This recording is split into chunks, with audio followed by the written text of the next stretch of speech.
Hi, What the HealthTech listeners. I'm your host this week, Justine Abson. This is the podcast where we tackle some of the trending topics, ideas and best practice across health and social care. This week, I'm speaking to Hannah Jones. Hannah is Head of People and Culture at Radar Healthcare, and this week we've got something a little bit special to talk about. Hannah, welcome to the podcast. Thank you. Thanks for having me. It's good to be back. We were just talking about, weren't we, that I have done one before, but it was on the very first day of filming. So, yeah, it's nice to be back, and it's a little less nerve-wracking the second time, I hope. You were one of our very first guests, so it is brilliant to have you back. So you're responsible for people and culture at Radar Healthcare. Can you tell us a little bit more about this role and some of the key things that you and your team get involved with? Yeah, absolutely. So, Head of People and Culture is a newly created role when I joined 18 months ago now. I can't believe it's been 18 months. But yeah, we get involved in essentially anything that touches people and culture. So right through from recruitment, our employer brand, through to onboarding, the full employee life cycle, any kind of touch point that employees have with the business, which is all day, every day. Employee experience is so important. It's kind of within my remit and my team's remit to look after, to develop, to continually improve. So yeah, been in place for 18 months. There was no HR people department before I joined, but since we have doubled in size. So we've now also got Caitlin in my team, who joined almost a year ago as well. That's crazy. And she is now doing an apprenticeship as well. So she's learning everything HR from the ground up. And we've done lots. We've got lots to do, but it's an exciting role, exciting department to be part of. I think it's really nice as well that we call it people and culture because, historically it's always been HR, but you sort of think of HR as the, sort of the serious bit and things like that, whereas actually people and culture incorporates HR, but there's so much more to it as well. Yeah, exactly. There's definitely been a move away from that, like across all businesses, I think. And I think, traditionally HR was very transactional and, before it was HR, it was personnel. It was very much admin heavy and just, I guess it can be associated with the negative parts of the employment relationship. But that was something that, I think it was in week one that, Paul, the CEO, gave me complete autonomy and just said, what do you want to call the department? And himself and Lee, even through the recruitment process and my onboarding, culture's so important to them that, it just fit, it made sense, and it just felt a lot more, the department felt a lot more at home as soon as we were called that. So yeah, and we've just literally touched on culture a tiny bit there, and obviously something a bit special has happened at Radar Healthcare recently. So we've been Great Place to Work certified, and not only that, we've also been Great Place to Work certified especially for tech, which is an absolutely fantastic achievement for everyone in the business. So what was involved in this process, and how did it come about? So, really, really pleased, and something there we want to shout from the rooftops. So we are certified as a great place to work, but we've placed essentially out all the other businesses that are also certified. We've placed in the top 100 workplaces in tech in the UK, which is just an amazing thing to be able to share and to celebrate internally and externally. But it was very much... So in order to be certified, so it's basically the way that it works is it's done via a survey. So it's not an award entry from us as the company. It's nothing kind of from senior management, that kind of thing, although they were also included. Our accreditation is based on feedback from our teams. So it's completely anonymous survey. It's a trust index survey. So it's a really kind of clever algorithm they use to pick out all the key themes. It's completely based on feedback from our people, which makes it even more special because it's not kind of us playing lip service. Any company can say we're a great place to work, but to hear that from our people is amazing. And then, for us to then, because not everybody that does the survey gets certified. You've got to reach a certain level of participation, a certain level of a score result, of course. But then to go on further than that and to benchmark in those top 100 companies from the small and the medium categories is I'm just really pleased. And it's, like I say, we knew it internally in terms of we're all really proud and we really celebrate our culture. But to have that feedback and to have the means to be able to talk about it externally is brilliant. I think it's really nice as well because obviously, like you just said, it's down to actually everybody across the business that took part in the survey. So actually it's their input that has actually achieved this. Like you said, you know, there's a lot of things that happen like this that may be down to senior management or other bits and pieces, but actually to know that everybody that works at Radar Healthcare has had an input into achieving this it's even nicer, isn't it? Yeah, definitely. And it's not something, I mean, they're obviously very strict with the rules, not that we would have ever done that, but, you know, there's no incentivization to say nice things. There's no punishment if you don't. It's completely, and we try to encourage that a lot internally anyway, in terms of anonymous feedback and people being really open and honest and giving us the feedback so we can continually improve. And so, yeah, to know that people have come forward and off their own back said what they've said, and you know it's not all positive, of course, and to be totally transparent about that, we've got areas for improvement, as every business does, but to me that makes it even more special that people also feel they're in an environment where they can give that feedback for improvement as well. And even despite all of that, we've got a really great score, so really pleased. No, it's brilliant. So what are the benefits of it? What does it mean for the business? What does it mean for the people? What does it mean for, I don't know, potentially people that want to work with us? So I guess I touched on that a little bit, but just to expand a bit further, we are really proud of our culture here internally at Radar Healthcare. And like I say, we ask for a lot of feedback internally, and it's something that people, once a lot of our team members, once they've joined, they don't want to leave because they do feel a sense of belonging. They love who they work with. We've got really great teams across the business. But sometimes it's hard to showcase that externally. So I think any job seeker, anyone that's looking for the next role, it's just kind of the nature of the beast. You have to take a bit of a risk. You can't always lift the lid on a culture, and sometimes you get the feel from the recruitment process, from what you see online, from maybe speaking to other employees, but you've got to take that risk and join. And I think anything that can strengthen, that we can portray that message that we get a lot internally, externally, and like I say, from employees, not from me who's like trying to recruit, or the line managers, or whoever it might be. It just really helps with kind of our recruitment and retention. We want to keep our amazing people, and we want them to feel proud to work where they work. But also when we do look to grow in the future, we want to be able to bring in the best people to join us on this as well. And not only that, we ask for a lot of feedback internally. So we do 2 big surveys per year where we ask for really in-depth feedback. And we also do monthly pulse surveys. So we're asking kind of really quick fire like feedback, so we can be agile and respond quickly to things that might arise, give people that constant opportunity to give the feedback. But the good thing about doing it with Great Place to Work externally as well is that we've also been able to benchmark against other similar organisations. So organisations of our size, organisations in our industry, and to see kind of on each individual section where we sit, where are we above average, where are we average, where are we below average, that, compared to just all the businesses, but also those top 100 as well, which is really, really good insight, I think, for us to, again, keep improving. Yeah, definitely. And culture's so important now as well. When when people are looking for new roles and things like that, it's one of the, I think, the top things that people look for, because actually being happy at work and, sort of all working together towards the goals and stuff like that it's really important to people, and it's quite fulfilling, isn't it?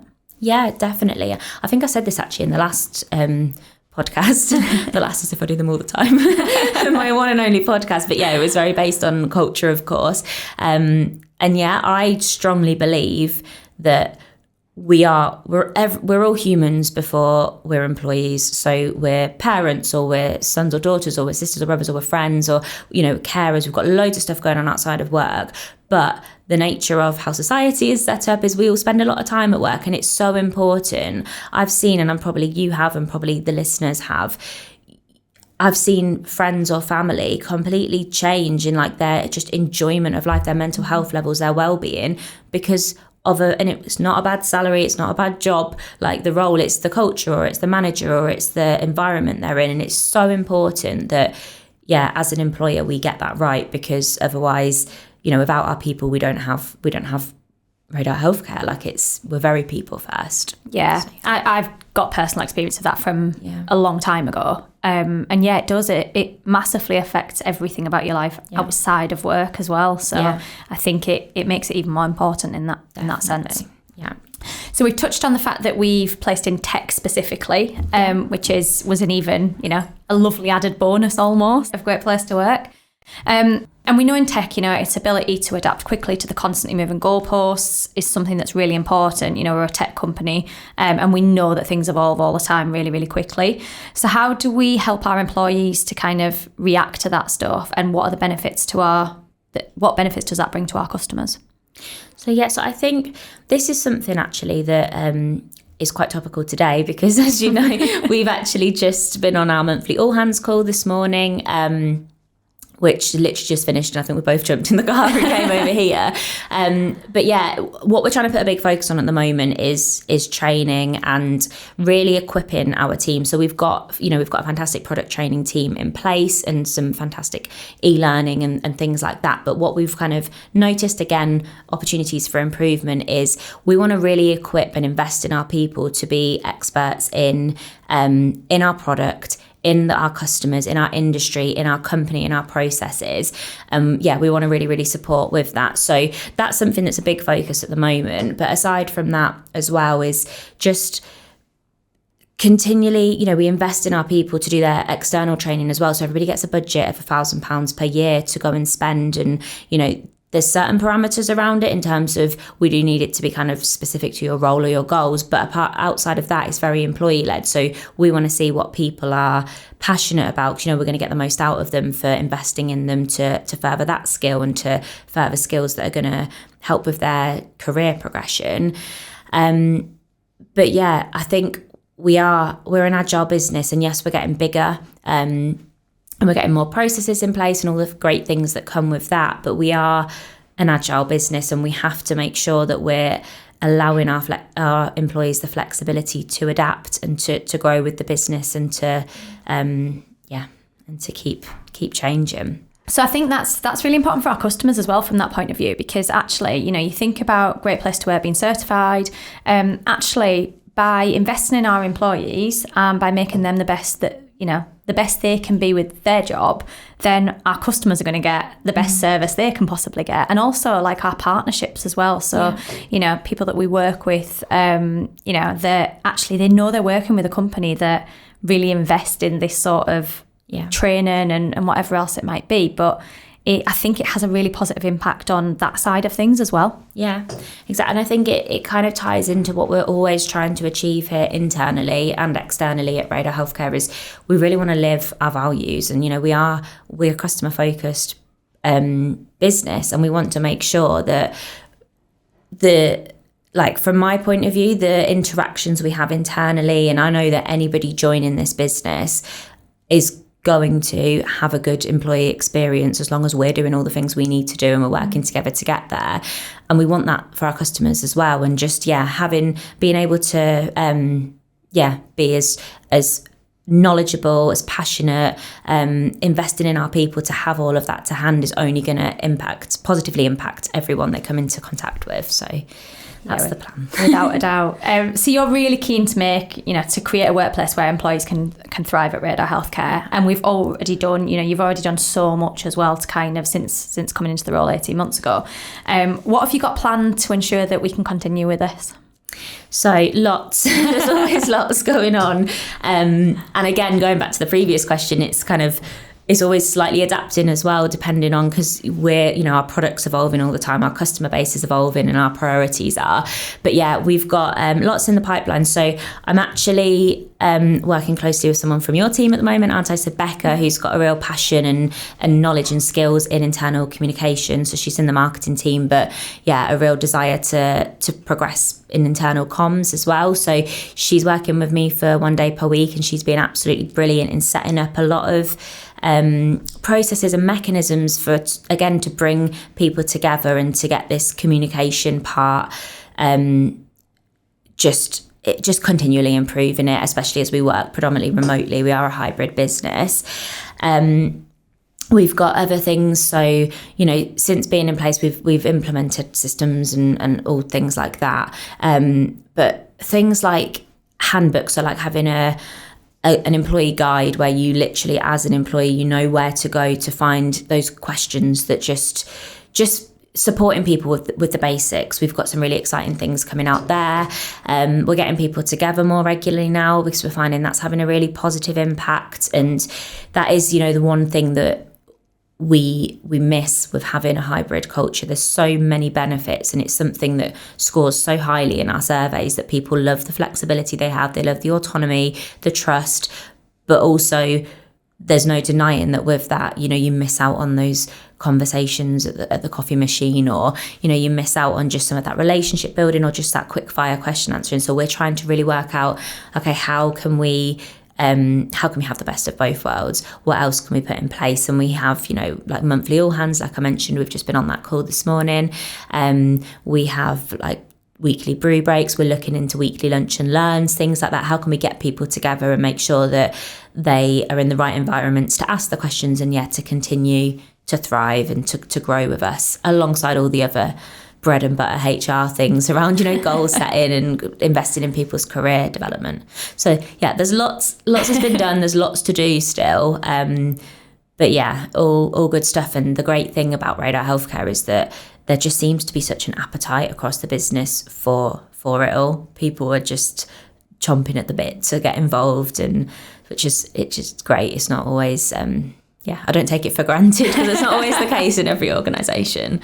So I think you're right though, because we are we have got a hybrid working model in place, and like I said, everybody loves the fact that we've got that, and it's fantastic. But it can it does bring its challenges, I guess, to make sure people can work together. Teamwork's such a big part of Great Place to Work and things like that as well.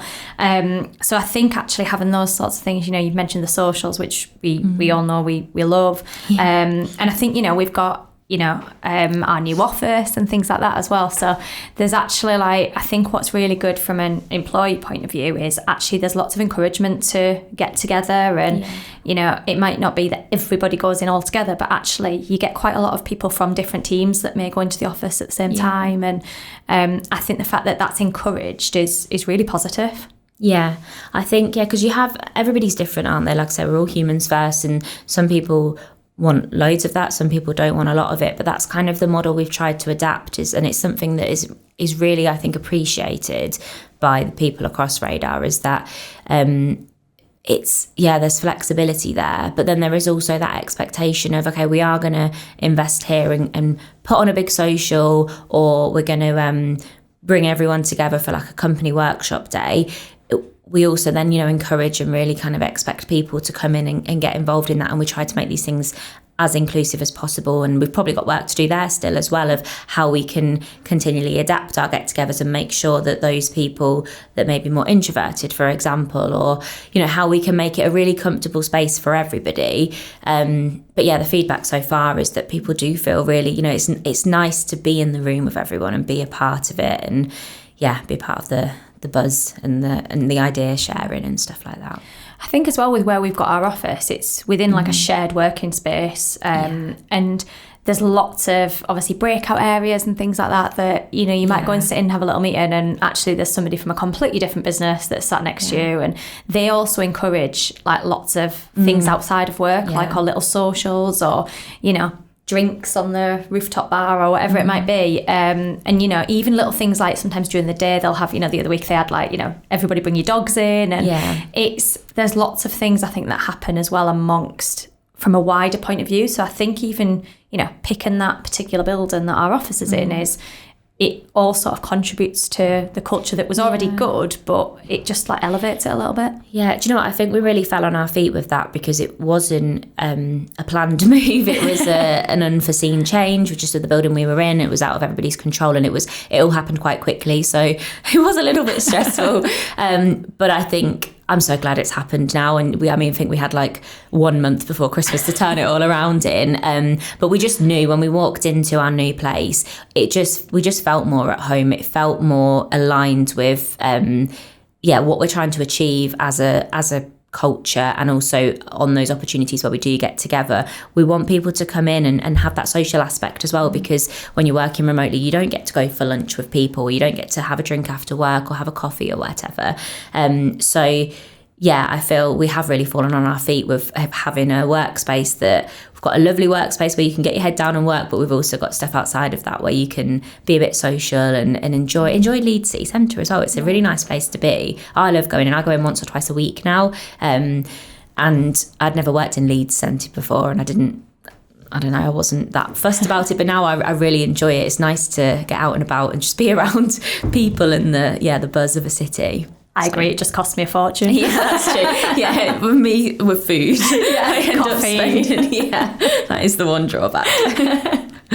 You mentioned as well, obviously, brew break drop-ins. Yeah. Can you just tell us what they are? Yeah, so that came about just off the back of these conversations of, we have our meetings where we get together, and obviously I say all of this that people work kind of hybrid. Our individual teams get together quite a lot as well, like either virtually or face to face. But I think a gap that we've got and something we're still trying to work on is how do we build those relationships and that rapport, just somebody from the development team and somebody from marketing that might not necessarily have gone into the office together on the same day, or might not necessarily have spoken, had a need really to speak to each other yet.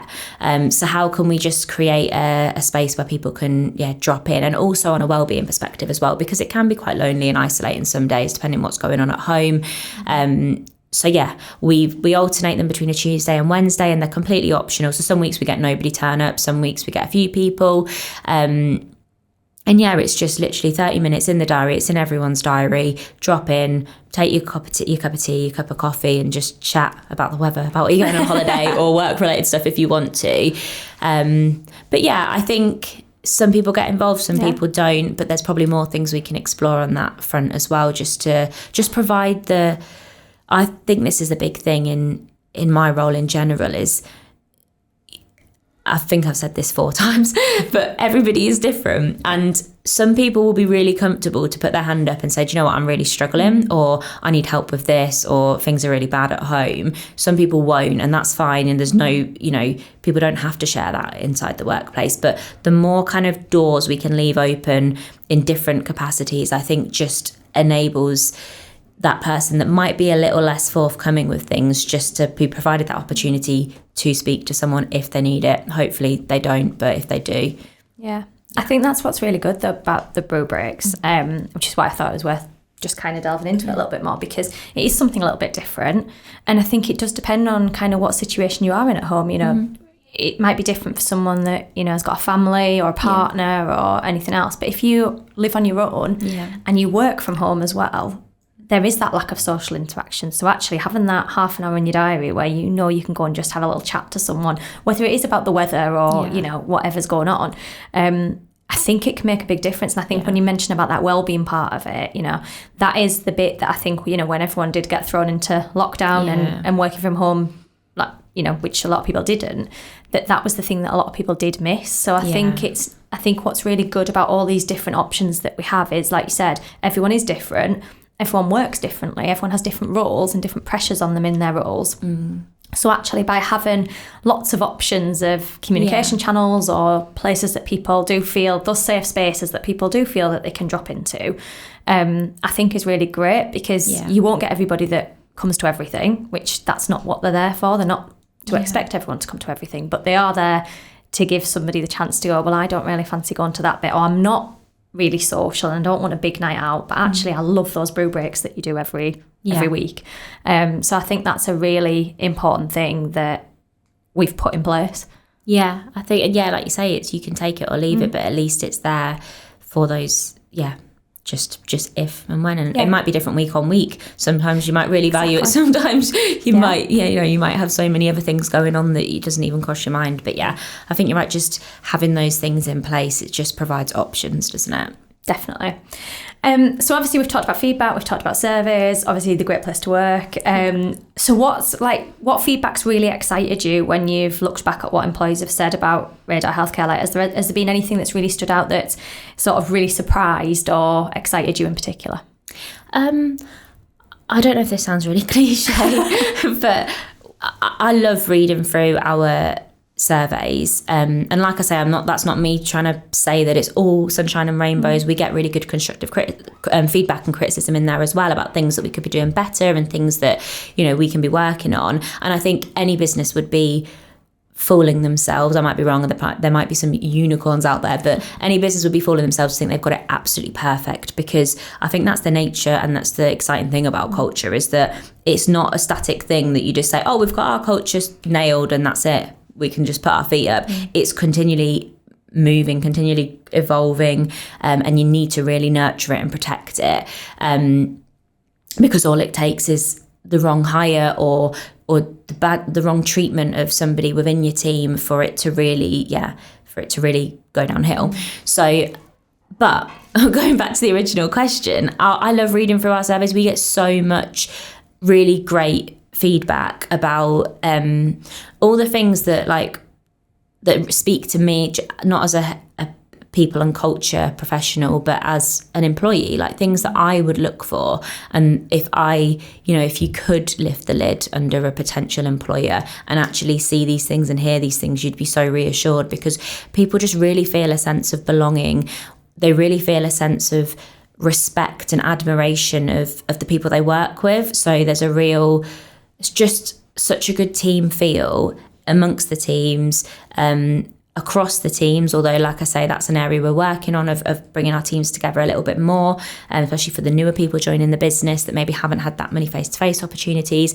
But yeah, there's just such a great respect, and there's such a passion across the business as well for what we do and what our product does for our customers. It's nice to work somewhere where the net kind of impact of what you do day to day is really positive, but also that people are really excited about that, and they want to keep improving and keep driving it forward.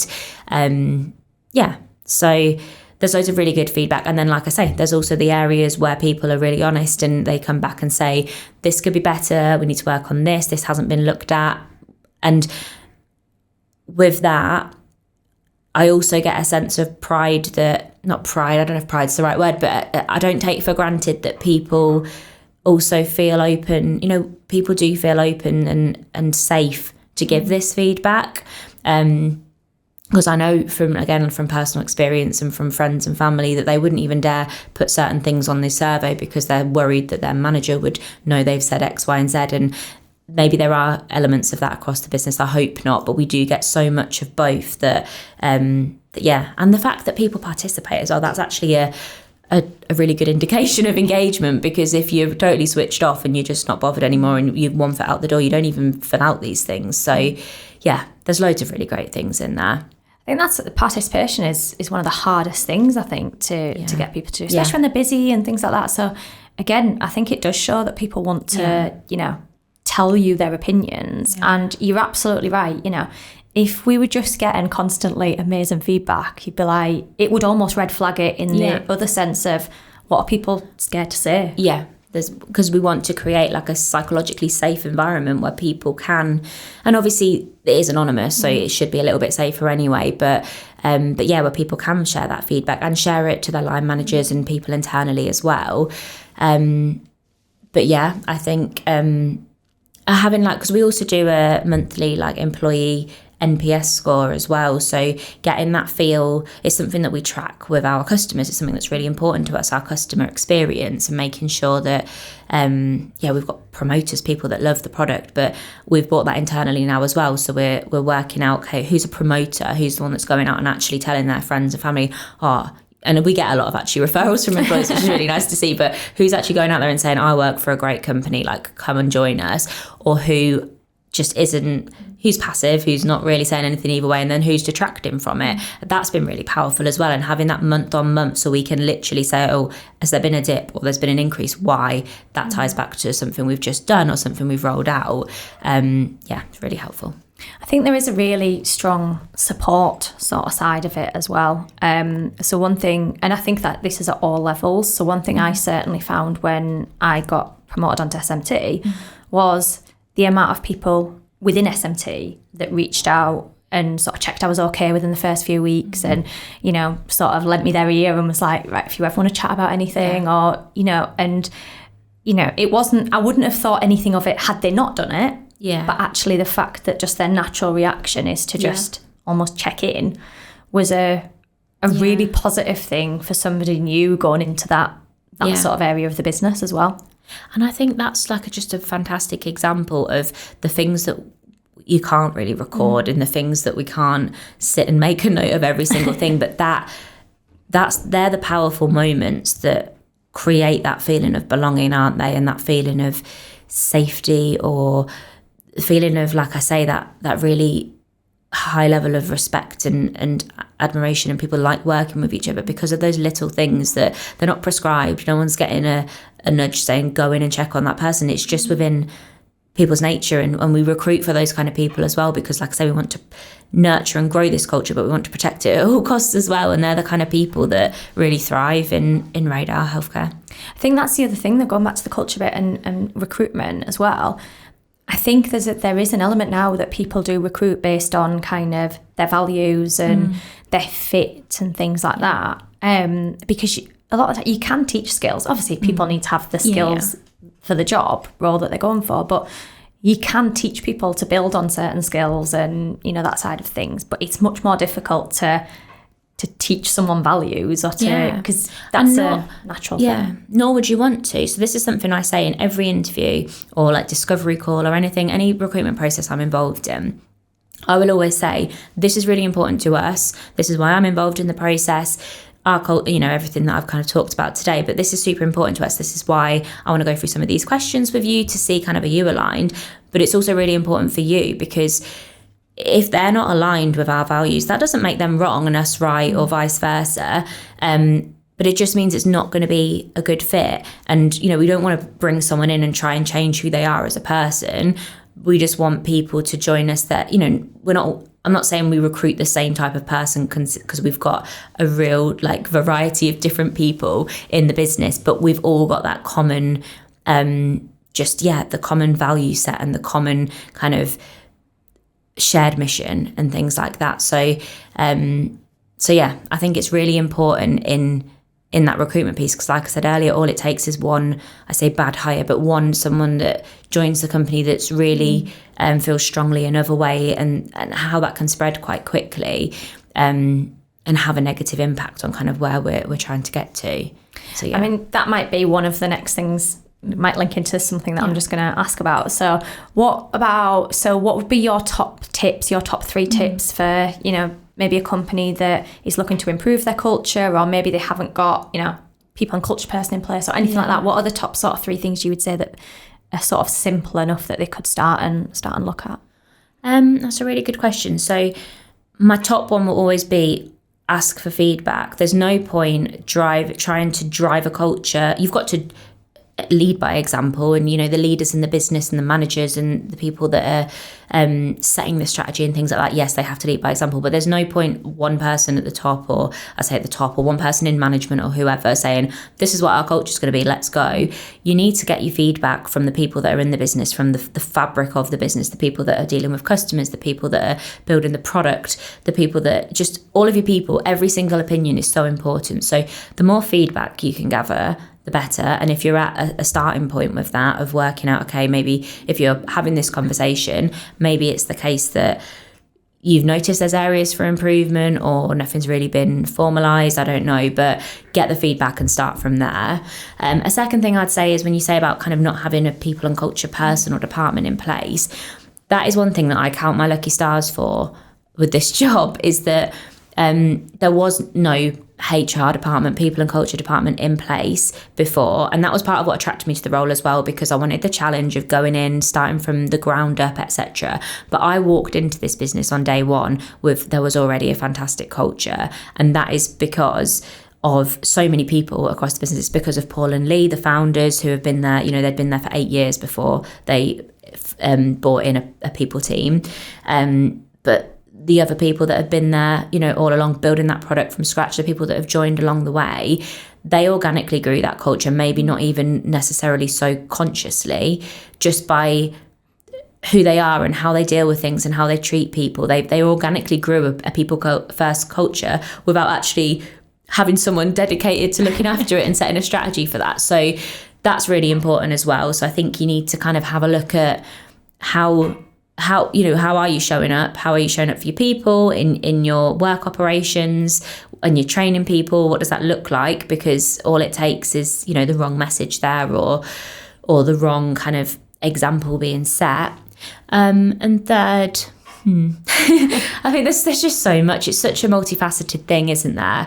I would say, going back to the feedback thing, obviously ask for your feedback, but then I think the really key thing that is important is then acting on the feedback, because I think that can be missed. And sometimes that's because there's so much feedback and you can only focus on so much at once and you've got to prioritize. But I have been in previous businesses, or, I have previous experience again from colleagues, friends, family, that these things, like when they get asked for feedback and these surveys become a bit of a joke, because they put in all their war and peace about how they're feeling, and then kind of it gets put in a drawer and nothing happens. So yeah, making sure you're using the feedback, using the data that you get into your advantage, and something that, so we've only recently, like I said, I've been in place for 18 months, so we've been doing surveys. I think there might have been surveys before that, but maybe not super regularly. But something I've tied in the surveys with is making sure we get the results back of those a month or so before we have our full company get-togethers.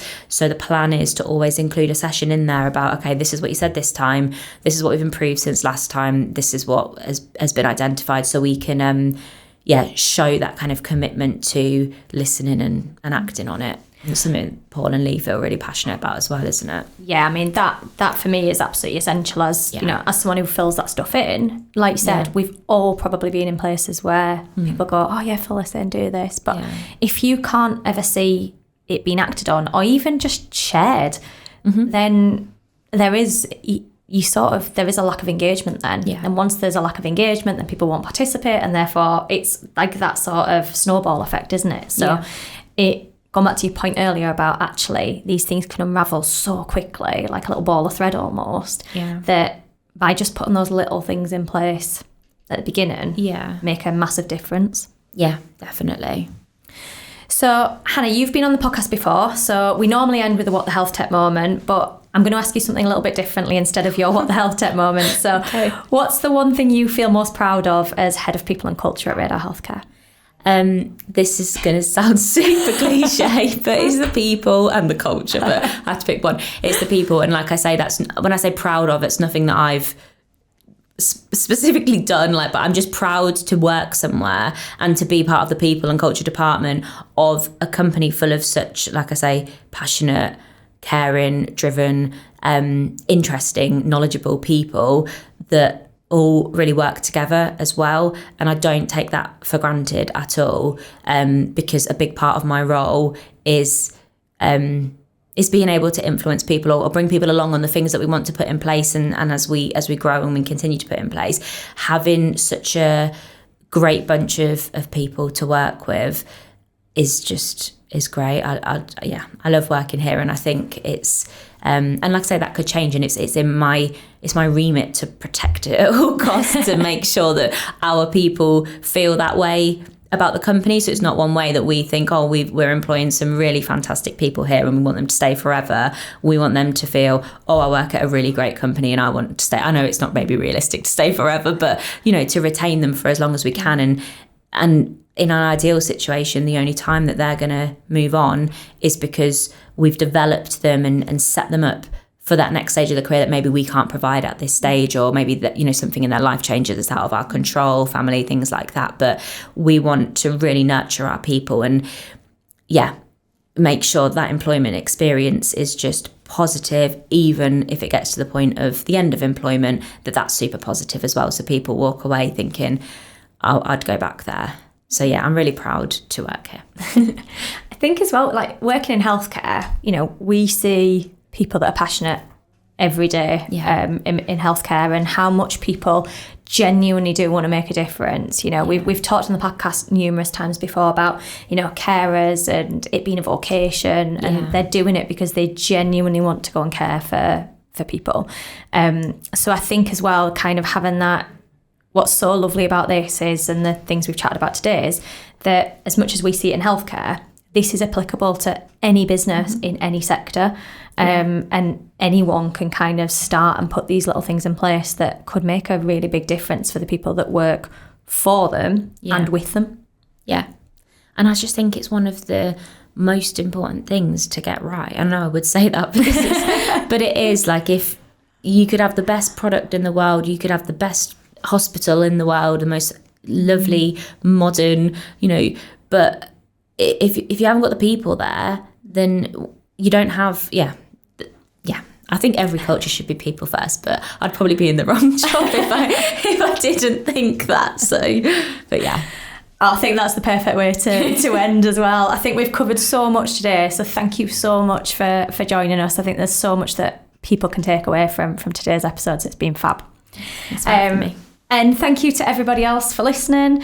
Join us in a couple of weeks for another brand new episode. And in the meantime, if you've got any questions for us or our guests, please email whatthehealthtech@radarhealthcare.com.